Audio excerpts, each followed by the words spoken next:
Hello everyone, welcome to today's episode of US News from KidSense. We'll cover the Earth Day, the cell phone's 40th birthday, latest in sports, and more. Hi, first up, Earth Day is observed each year on April 22nd. It's a day that we observe to think about our planet Earth and to figure out ways to make it last forever. As technology has advanced in previous decades, there has been more and more pollution that have contaminated our Earth, making it dirty and difficult to live in. U.S. Senator Gaylord Nelson saw these problems and formed Earth Day in 1970 to raise awareness of pollution. Many leaders also recognized this and formed the U.S. Environmental Protection Agency. This agency creates laws to help us keep our air, land, and water clean. But creating an agency is not enough. To have a positive impact, everyone needs to do his or her bit. What are some things you can do? Don't waste paper. Use both sides of paper and remember to recycle it. Take shorter showers and save water. Remember to not leave the water running when you brush your teeth. Remember to turn off the lights when you leave the room. And, if possible, let's all plant one tree each. When trees grow big, they produce oxygen, which is something we need in order to breathe.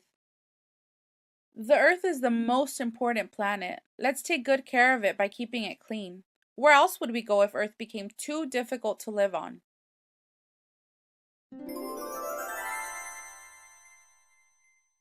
Do you remember what date the Earth Day is celebrated?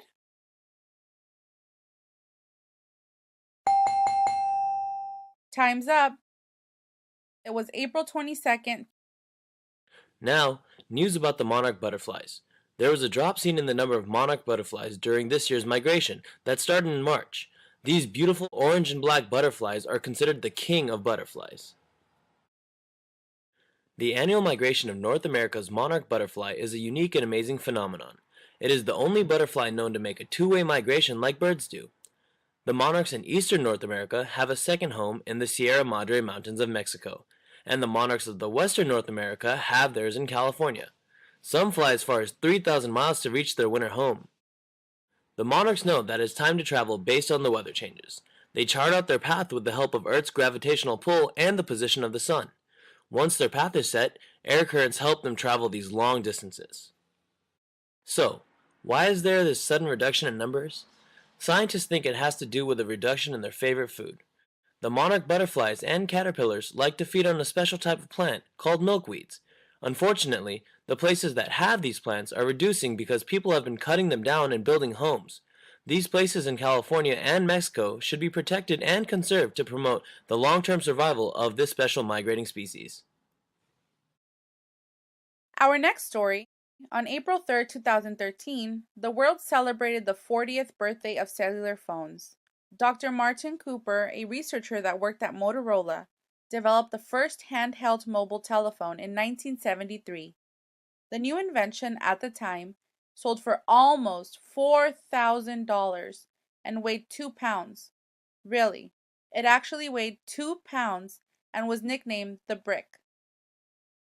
Over time, with technological advances, phones continue to get smaller, lighter, and faster. Today we have cell phones that weigh less than 1.6 ounces, almost as much as an energy bar. Cell phones have dramatically changed the way we live and work. I'm sure you have seen your parents or older kids on their smartphones while walking, on the train, and pretty much from anywhere. A cell phone can be a very smart phone. It can not only make and receive telephone calls, but can help you keep in touch with friends and family with text messaging, email, internet access, gaming, and photography. Can you imagine a life without a cell phone? And to our final story. It's that time of year again, our all-time favorite baseball season.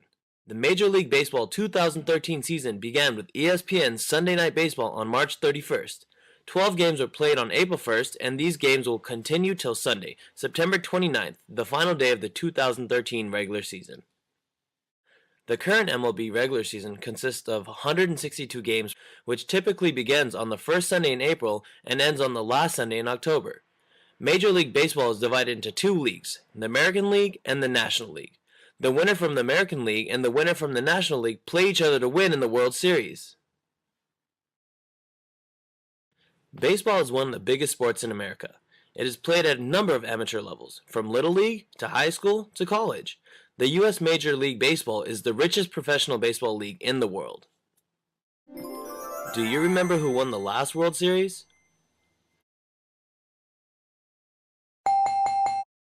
Time's up! If you said the San Francisco Giants, you are correct. It was their 7th title. Did you also know that the New York Yankees have won the most titles in the World Series? They have been the champions 22 times. But the question is, who are you rooting for this year? With that, we come to the end of this edition of U.S. News Today. See you again next time. Bye!